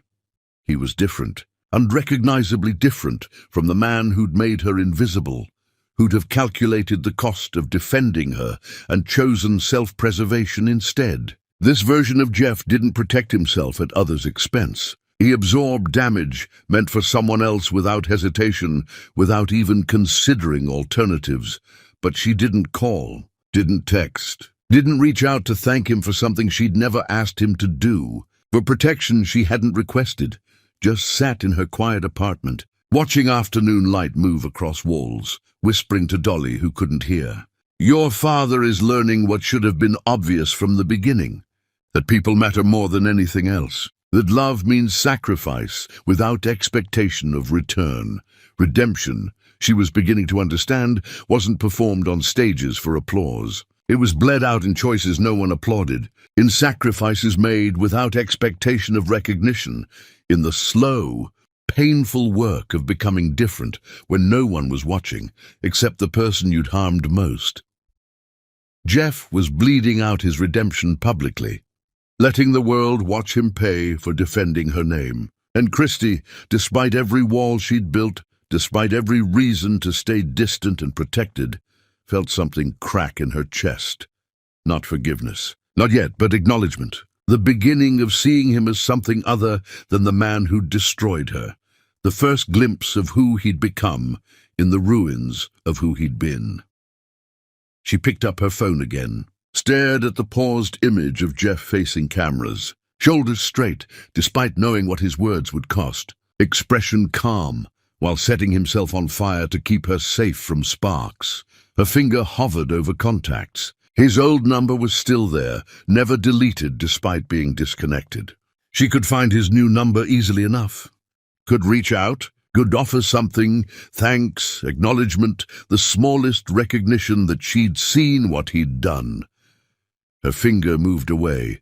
She locked the phone, placed it face down on the table. Not yet. He'd changed, yes. Proven something important beyond question. But actions weren't automatic erasure of history. Proof of transformation wasn't the same as permission to return. Wasn't forgiveness disguised as gratitude. So she sat with her complicated feelings, watching Dolly sleep peacefully, wondering how long she'd make him wait before admitting she'd been paying attention all along, that she'd seen every sacrifice, counted every cost he'd paid without complaint, wondering if there was a timeline for forgiveness or if it just arrived one day unannounced. Like spring after winter, that felt endless. Chapter 9. The Birthday That Stopped Time. Dolly turned 4, and Jeff came to watch her outgrow the father she never knew. The park was perfect. Autumn had painted everything gold and red. Trees dropping leaves that crunched underfoot. Air crisp enough to make breathing feel like medicine. Christy had chosen this place carefully, reserving the pavilion, decorating with balloons that caught wind and danced. Jeff parked 2 blocks away like always, walked slowly, hands in jacket pockets, a ghost attending a celebration he had no invitation to join. He could see the party from the sidewalk, children running, parents clustered in conversation, Christy moving through it all with practiced grace. And Dolly, his daughter, wearing a yellow dress that made her look like captured sunlight, hair done in careful braids, laughing at something another child said. He found his position behind a line of oak trees, far enough to be invisible, close enough to see. His chest hurt in ways that had nothing to do with physical pain. This was grief and love tangled together, the particular agony of watching your child grow into someone who didn't know you existed.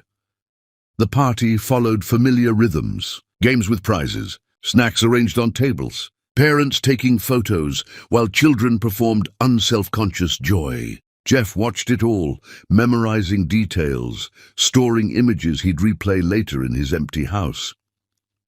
Christy lifted Dolly onto a carousel horse, securing her carefully, stepping back as the ride began its slow rotation. Dolly's face transformed into wonder, small hands gripping the pole, entire body relaxed into trust that nothing bad would happen while her mother watched. Jeff's vision blurred. He blinked hard, refusing to let tears interfere with these stolen moments. The cake came next. Elaborate construction shaped like a castle, candles blazing, everyone singing off-key. Dolly leaned forward, face serious with concentration, and blew. Candles extinguished. Adults cheered. Children demanded cake immediately. Jeff smiled despite everything. His daughter was happy, surrounded by people who loved her, celebrating in the way children deserved, completely unaware of the man watching from trees who'd give anything to be standing beside her mother, singing those same off-key notes. He'd planned to leave after cake, had promised himself he wouldn't stay too long, wouldn't risk being noticed, wouldn't turn her birthday into something uncomfortable. Just witness it, hold the memory, return to his car and his empty life. He turned to walk away. "Stop, Papa." The voice was small and bright and impossible. Jeff froze mid-step, every muscle locked, brain unable to process what he'd heard. He turned slowly, terrified of what he'd see. Dolly was running toward him, actually running, tiny legs pumping, yellow dress flowing, balloons still clutched in one hand. She was looking directly at him, face determined, moving with the absolute certainty of a child who knew exactly what she was doing. The world narrowed to 7 yards of grass between them. Jeff couldn't move, couldn't breathe, couldn't do anything except watch his daughter close the distance he'd maintained for years. Behind her, Christy's head snapped up, her face drained of color. The entire party went quiet, parents stopping mid-conversation, children pausing their games, everyone turning to watch this small girl chase a man nobody knew. Dolly reached him and crashed into his legs, wrapping both arms around his knees, looking up with eyes that were his mother's and Christie's and somehow entirely her own. "I knew you'd come." Her voice was matter-of-fact, like she'd been expecting him all along, like his presence was inevitable rather than impossible. Jeff couldn't form words. His throat closed around everything he wanted to say, every explanation and apology and desperate expression of love. He managed one word, voice wrecked beyond recognition. "Dolly." She smiled, radiant and uncomplicated. "Mama talks about you. She thinks I'm sleeping, but I hear her. She says you're learning to be better. Are you better now?" So the question destroyed him.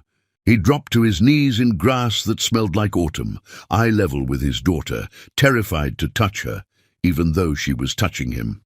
"I'm trying." Trying is good. Mabur says trying matters more than perfect. Behind her, Christie walked toward them slowly, each step weighted with years of pain and protection and the complicated mathematics of forgiveness. She reached them and stopped, standing above where Jeff knelt with their daughter's arms still wrapped around him. Parents at the party whispered. Children watched with open curiosity. The moment stretched, fragile and enormous. Everything balanced on what happened next.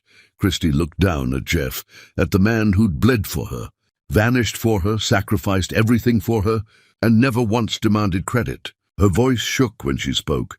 "She's been asking about you. Started a few months ago. Where's my papa? Why doesn't he come see me?" I didn't know how to answer. Jeff's hands hovered near Dolly, not quite touching, afraid of breaking whatever spell had brought her to him. "I didn't want to force my way in. Didn't want to cause more damage. You've caused enough damage through absence, Jeff, through trying so hard not to hurt us that you made yourself into a ghost. I thought that's what you wanted. I wanted you to become someone different. You did, but then you stayed away like being different meant being gone." Dolly tugged on Jeff's shirt. "Don't you want to be here, Papa?" The question broke something fundamental. Jeff's carefully maintained composure cracked, tears he'd held for years finally spilling over. His voice was barely audible. "I want to be here more than I've ever wanted anything. But I don't deserve—" "Stop!" Christie's voice was firm. "Stop deciding what you deserve. Let me decide. Let her decide." She crouched down beside them, creating a triangle, mother, father, daughter, in grass surrounded by witnesses and abandoned party games. Her hand moved to Jeff's shoulder, first touch in years, weight of it nearly unbearable. "You've changed. I've seen it. I've watched you become someone who puts us first even when it costs everything. That matters. It doesn't erase what you did, but it matters." Jeff looked at her through blurred vision, searching for tricks or traps or temporary mercy that would evaporate, found only exhaustion and hope warring in her expression. Dolly solved the problem by wrapping her arms around both their necks, pulling them into awkward proximity, laughing at her own ingenuity. "See, better already." Christie almost smiled, almost. "It's not that simple, baby." "Why not?" "Because people hurt each other, and healing takes time. Is Papa still hurting you?" The question made Christie pause. She looked at Jeff, really looked, seeing someone unrecognizable from the man she'd divorced. Someone humbled and present and desperately uncertain. Someone willing to kneel in public grass and let their daughter decide his fate. "No, he's not hurting me anymore. Then he can stay at my party." Jeff started to decline, to insist he shouldn't intrude, to retreat back into the careful distance he'd maintained. But Christie spoke first. "He can stay." 2 words. Permission that felt like forgiveness, even though it wasn't quite that yet. Jeff nodded, unable to speak. Dolly cheered, grabbed his hand, her small palm in his large one, connection that rewired everything, and pulled him toward the party. The other parents watched with confusion and curiosity. Christie followed behind, not explaining, just allowing this strange reunion to unfold. Jeff let Dolly lead him to the cake table, accepted a slice he couldn't eat, stood awkwardly while children asked who he was. "My papa!" Dolly announced with absolute certainty. He was lost, but now he's found. The children accepted this explanation with easy faith. Adults were less certain, but Christie's presence, her quiet permission, made it acceptable. The party resumed slowly. Jeff stayed at the edges, not quite participating, but no longer watching from distance. Dolly checked on him every few minutes, bringing him leaves she found interesting, showing him how high she could jump. Performing childhood in all its unself-conscious glory, Christie watched this cautiously. Monitoring for signs, Jeff would revert to old patterns. But he stayed quiet, attentive, letting Dolly set every boundary, never pushing or demanding or expecting more than she offered. As the party wound down, parents collecting children, balloons deflating, Dolly grabbed both their hands. "This is my best birthday ever." Christie's eyes met Jeff's over their daughter's head. Years of pain and hope and complicated feelings passed between them without words. Finally, Christie spoke. "We need to talk. Not now, not here, but soon. Whenever you're ready. I don't know if I'll ever be ready, but we need to figure out what happens next. Whatever you decide, I'll respect it." She studied him, searching for manipulation or strategy, found only sincerity that looked exhausted from the effort of maintaining itself. "You can walk us to the car." Such a small thing. Permission to walk beside them, instead of following from distance. But it felt monumental. They gathered Dolly's presents, leftover cake, all the detritus of celebration. Jeff carried what Christie allowed him to carry, stayed a respectful distance, didn't presume familiarity he hadn't earned.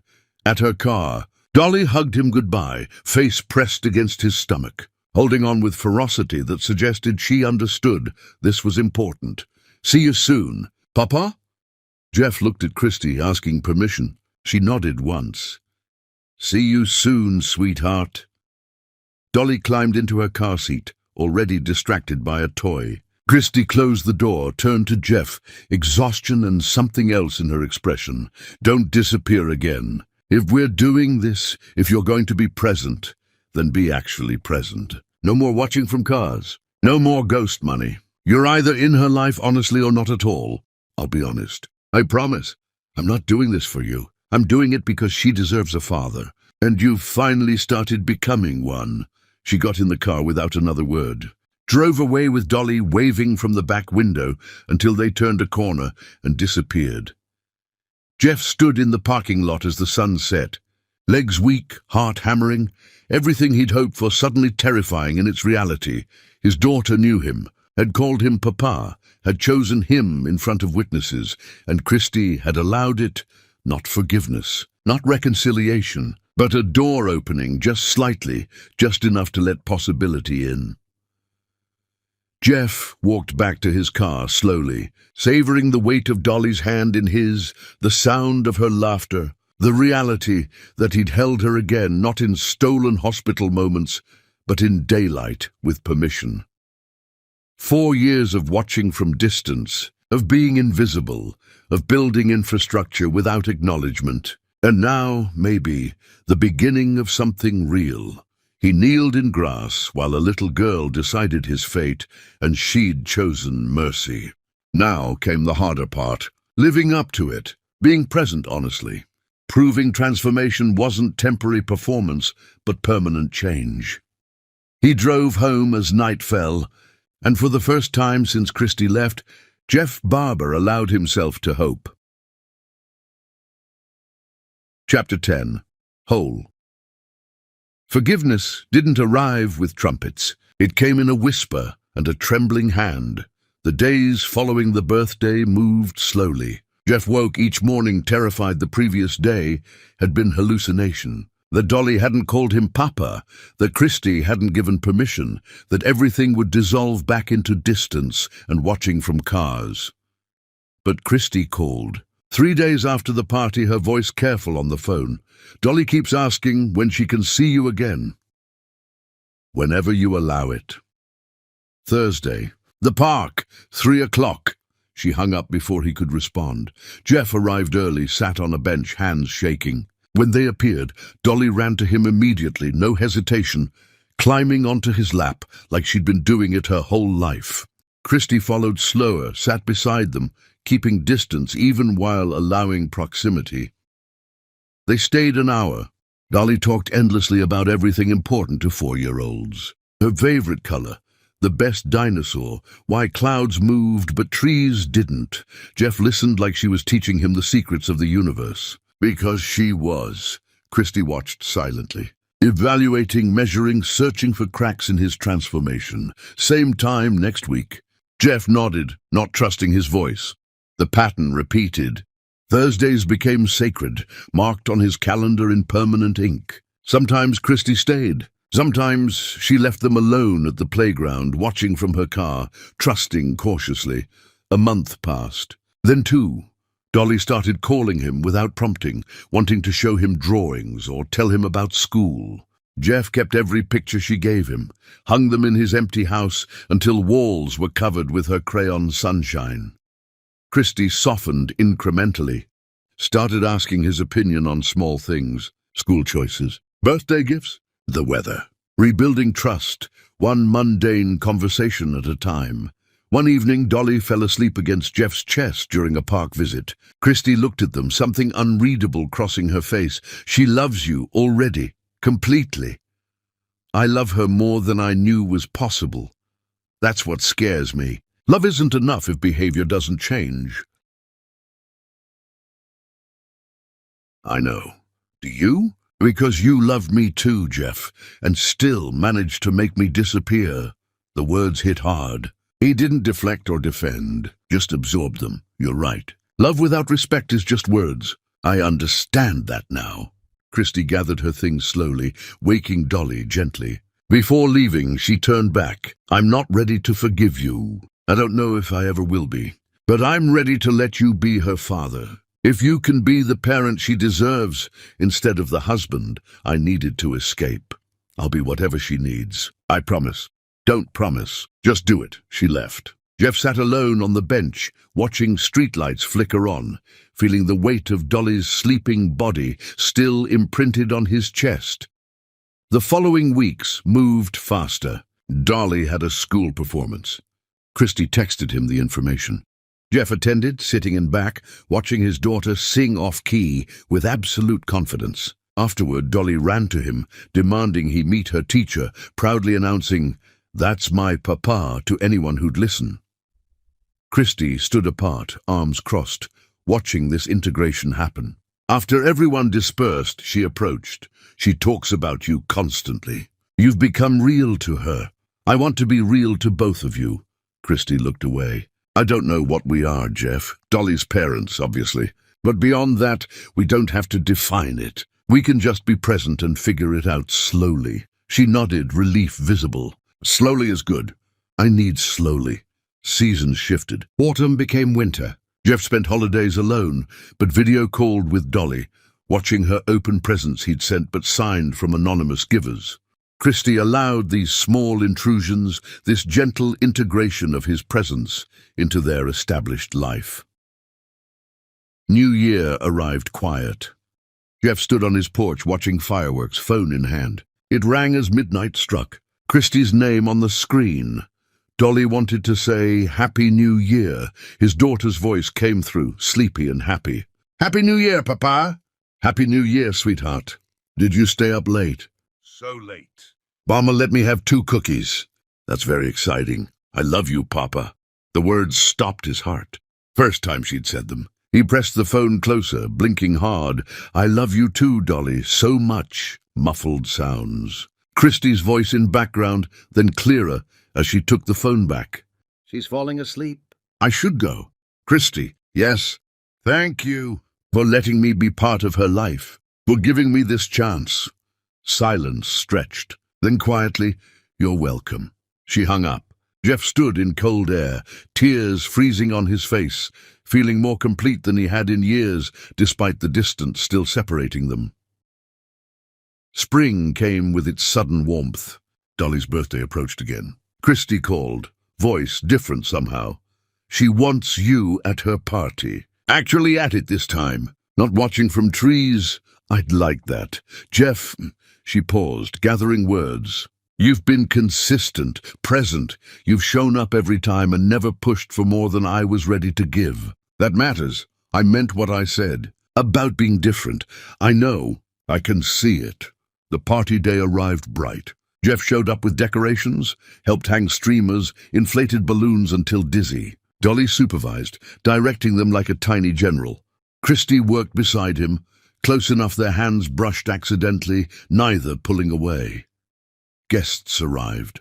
This time, when Dolly introduced him as Papa, other parents nodded recognition. He'd become expected rather than surprising, part of the landscape of her life. During cake, Christy stood beside him, shoulders nearly touching. Dolly blew out candles, face serious with concentration, made a wish she wouldn't share. Later, after guests departed, they cleaned up together. 3 of them moving through familiar rhythms, trash collected, tables wiped, balloons tied for Dolly to take home. Ordinary and miraculous. Dolly yawned, rubbing her eyes. "Papa, will you read me a story?" Jeff looked at Christy, asking permission. She nodded, something soft in her expression. Inside the apartment, Jeff finally saw where they lived. Modest, warm, filled with Dolly's artwork and photos. Christy led him to Dolly's room, walls painted yellow, bed covered in stuffed animals. Dolly climbed under covers, patting the space beside her. Jeff sat carefully, opened the book she handed him, began reading. His voice cracked on the first words but steadied. By the end, she was asleep. He stood quietly. Christy waited in the doorway, watching him with unreadable expression. They walked to the living room. He expected her to ask him to leave. Instead, she sat on the couch. "Stay for a minute. We need to talk." Jeff sat, keeping distance, waiting. Christy stared at her hands. "I've been angry at you for so long, years. Even when you started changing, I held on to that anger because it felt safer than risking trust. You had every right. Let me finish." She looked up. "You hurt me deeply, made me feel invisible and small and worthless in my own marriage. I left because staying was killing who I was. And I was right to leave." Jeff nodded, throat tight. "But you've changed, really changed. You've been present for Dolly without demanding anything from me. You've respected my boundaries. You've proven transformation wasn't performance." She took a shaky breath. "And I'm tired of punishing the person you used to be when he doesn't exist anymore." Christy, "I'm not saying everything is fixed. I'm not saying we're suddenly perfect. But I'm saying maybe we can try, slowly, carefully, see if there's something worth rebuilding." Jeff's vision blurred. "I don't deserve—" "Stop saying that. You've earned this chance. Through years of consistency and respect and becoming someone different. So stop apologizing and just be here." She reached across space between them, hand extended. Jeff stared at it, at this offering of connection, of possibility. He took her hand carefully, feeling warmth and strength and years of hurt finally starting to heal. "I'll be here, however you need me, for as long as you'll allow it." Christy squeezed his hand once. "Then stay. Not tonight, not yet, but stay in our lives. Be Dolly's father, honestly. And maybe eventually, we figure out what we are beyond that." "I'd like that." They sat holding hands while evening deepened outside. Dolly slept peacefully in the next room, and for the first time since Christy left, Jeff felt like he'd come home, not to a building or possessions or the life he'd destroyed, but to the people who mattered, the family he'd nearly lost forever, the future he'd have to earn with every choice going forward. Some loves don't survive divorce, but the ones that do get built on ruins, stronger than anything that came before, made of truth instead of performance. Respect instead of assumptions, presence instead of promises. Jeff stayed until late, talking quietly with Christy about everything and nothing. When he finally left, she walked him to the door, didn't pull away when he kissed Dolly's forehead goodbye. The door closed gently. Jeff walked to his car under stars that seemed brighter. And though the road ahead was uncertain, though healing would take time, though nothing was guaranteed, he was finally whole enough to walk it honestly, finally present enough to deserve the chance, finally changed enough to be the father Dolly needed, and the man Christy could maybe eventually trust with her heart again.